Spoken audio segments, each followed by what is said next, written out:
Hi, it's Dr. Scott Watson with a quick video to explain how to join a Schoology course. You can get a free Schoology account, or maybe you have a Schoology account through your school district or institution. When you log into Schoology, look across the menu bar at the top and click on Courses. If you have no courses, you won't see anything, but if you have courses, you'll see all the courses you do have.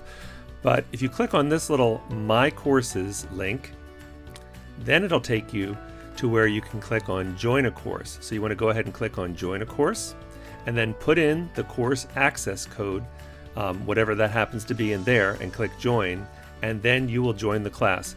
You may not join immediately because the instructor may have to approve you. If he's expecting you to join, he or she is expecting you to join, then they'll approve you and then you'll be in the class. So it's as simple as that.